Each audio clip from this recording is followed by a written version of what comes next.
धर्म तो धसके नहीं, ये धसके तीनों लोग।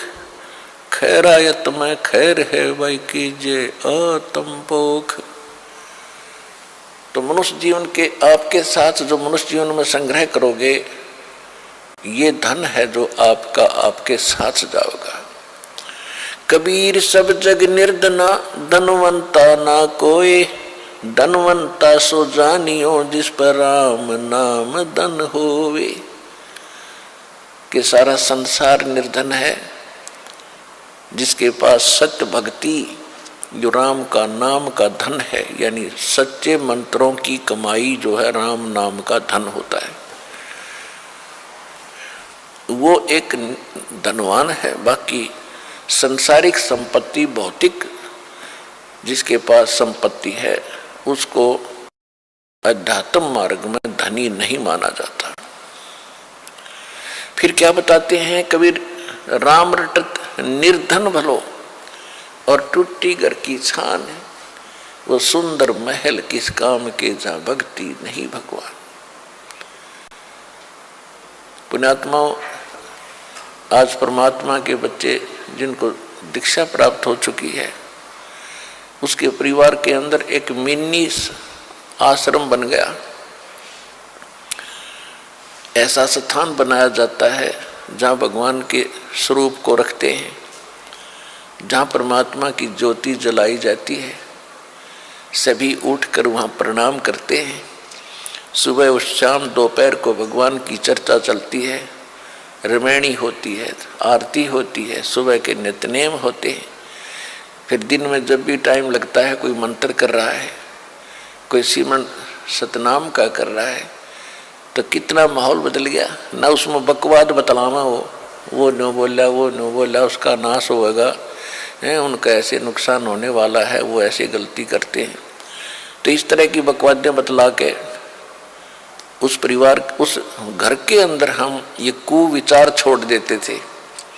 फिर वो कुविचार हमारे मस्तिष्क में टकराते रहते थे, हमें डिस्टर्ब रखते थे, शांति नहीं होने देते हैं। और जब परमात्मा की महिमा और अमृतवाणी जब स्टार्ट होती है, तो कुविचार ऊपर चले जाते हैं और सुविचार उस घर में धीरे धीरे स्थापित होने लग जाते हैं। फिर घर में शांति शुरू हो जाती है। ये तरीका है। अब कहीं भी परमात्मा की चर्चा नहीं। सुबह उठते या तो न्यूज़पेपर पढ़ देंगे जिनमें कोरी झूठ बकवाद भर रखी होती है, समाचार पत्र, या टीवी चलाएंगे, समाचार सुन लेते हैं, सारे दिन बकवाद गड़े, या फिर फिल्म देखेंगे। तो जब तक प्राणी के पूर्व जन्म के शुभ संस्कार चलते हैं, तब तक वो कुछ भी करता रहे। और सपने में भी भगवान याद ना करो, उसको सारे सुख मिल रहे होते हैं।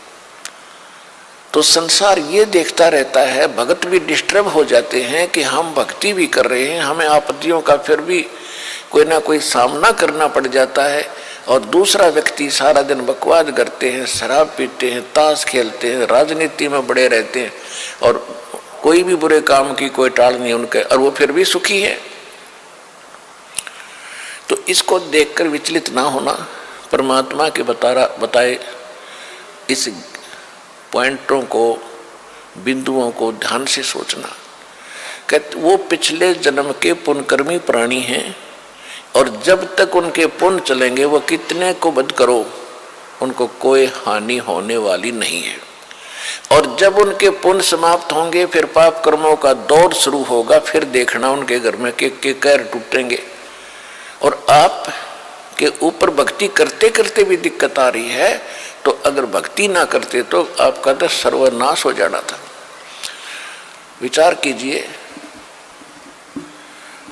जैसे आप जी ने सर्दी के मौसम में कंबल ले रखा है या स्वेटर पहन रखी है, और सर्दी फिर भी लग रही है, तो ये ना सोचना कि आप उस स्वेटर ने आपका बचाव नहीं कर रखा। अब जैसे यहाँ भक्त कई कहते हैं जी हमने पाठ भी करवा लिया, जोत भी बोल दी, चौथी हाजरी भी लग गई, अभी तक हमें कोई विशेष लाभ नहीं हो पा रहा। ये तो हो ही नहीं सकता कि जब आप इतना कर्म कर रहे हो भक्ति का तो कोई लाभ ना हो। ये तो आपकी अनजान सोच है, बालक बुद्धि है। अब जैसे सर्दी का मौसम है, किसी ने स्वेटर पहन ली और फिर भी उसको सर्दी लग रही है, तो ये ना सोचना कि स्वेटर ने अपना काम ना कर रखा।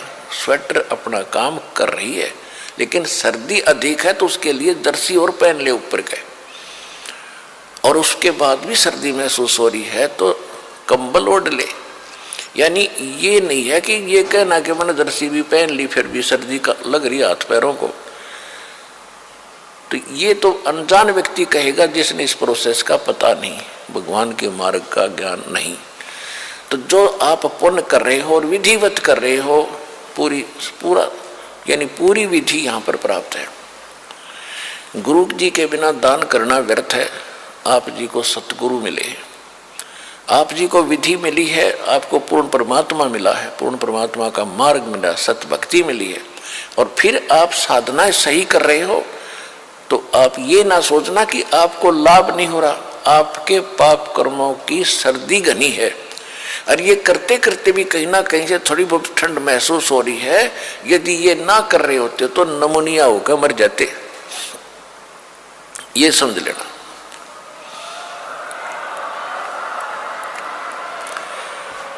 तो इस तरह आप जी ने अपने इस भक्ति सफर को डिस्टर्ब नहीं होने देना, जो मार्ग बता दिया इस पर चलते रहना, घर पहुंच जाओगे, सारे सुख होंगे, यानी अपने सतलोक चले जाओगे, और यहाँ भी राहत बहुत मिलेगी।